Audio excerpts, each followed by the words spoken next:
Δίπλα από τη λεωφόρο Ποσειδώνος, λίγα μόλις μέτρα μακριά από τον ναό της Παναγίας της Μετιδιότητας και το στάδιο Ειρήνης και Φιλίας, βρίσκεται τα ερείπια ενός άλλου εντυπωσιακού οικοδομήματος. Πρόκειται για το περίφημο περίπτερο του ναυτικού ομίλου Νεοφαλήρου. Ένα κτίριο ιδιαίτερης ομορφιάς που έμενε να σφραγίζει τη φυσιογνωμία της περιοχής ως και τα τέλη του 20ου αιώνα.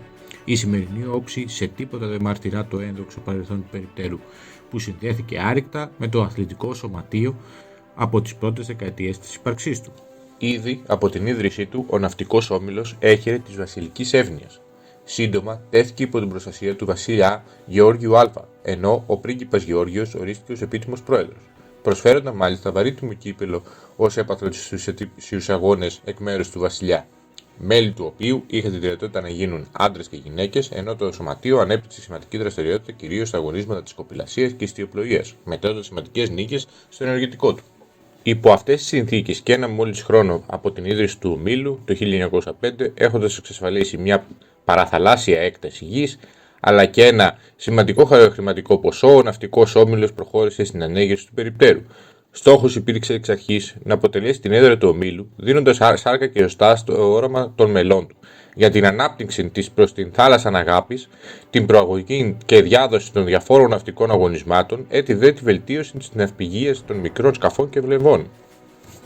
Το περίτεχνο οικοδόμημα που προέκυψε, συνδυασμός λίθινων και ξύλινων στοιχείων, παρουσίαζε χαρακτηριστική δομή, όντας έντονα επηρεασμένο από βορειοευρωπαϊκά αρχιτεκτονικά πρότυπα με έντονα στοιχεία Art Nouveau.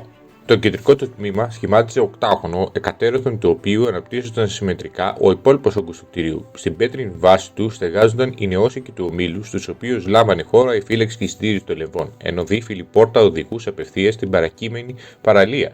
Η ξύλινη ανοδομή περιελάμβανε τους χώρους συγκέντρωσης των μελών και διέθετε βιβλιοθήκη, αίθουσα δεξιώσεων και γραφείο.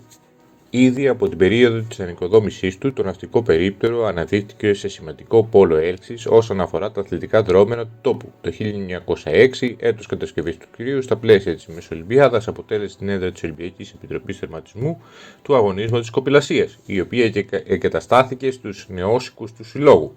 Αθλητικοί αγώνες των δύο ομίλιων που λάμβαναν χώρα στην περιοχή είχαν ως αφετηρία το Τροκαντερό και τερματική γραμμή το περίπτερο του ναυτικού ομίλου. Ωστόσο, το μέλλον του ιδιόμορφου αυτού κτίσματος έμενε να ακολουθήσει φτήνουσα πορεία. Τη δεκαετία του 1970, στα πλαίσια της αναδιαμόρφωσης του φορολογικού όρμου, πραγματοποιούνται εκτεταμένες επιχωματώσεις. Η φυσιογνωμία της περιοχής αλλοιώνεται επανόρθωτα, ενώ το περίπτερο απομακρύνεται πλέον από τη θάλασσα και χάνει κατ' επέκταση τη λειτουργικότητά του. Το 1977 πάβει να αποτελεί την έδρα του ναυτικού ομίλου, η οποία και μεταφέρεται σε έτερο κτίριο.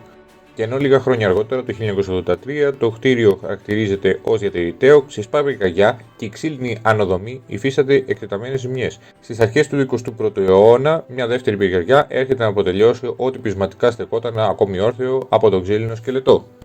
Κατά καιρούς υπήρχαν βλέψεις για αξιοποίηση του χώρου, ακόμη και για μεταφορά του περιπτέρου με κίνητο τη διάσωσή του. Πολλά υποσχόμενη συγκυρία υπήρξαν Ολυμπιακοί Αγώνες του 2004, όπου και κατατέθηκε ένα χρόνο νωρίτερα στην Εφορία Νεότερων Μνημείων Αττικής μελέτη τεκμηρίωσης και ανακατασκευής του περιπτέρου. Ωστόσο και αυτή η προσπάθεια δεν ευωδόθηκε λόγω των εκτεταμένων ζημιών. Σήμερα η όψη του ναυτικού περιπτέρου δεν θυμίζει σε τίποτα την αλλοτινή του έγκλη. Από την αρχική μεγαλοπρεπή κατασκευή, σώζονται λίγα μόλις τμήματα της λίθινης βάσης του. Ο ξύλινος κορμός έχει οριστικά χαθεί και με δυσκολία μπορεί πλέον να το εντοπίσει κάποιος στο χώρο.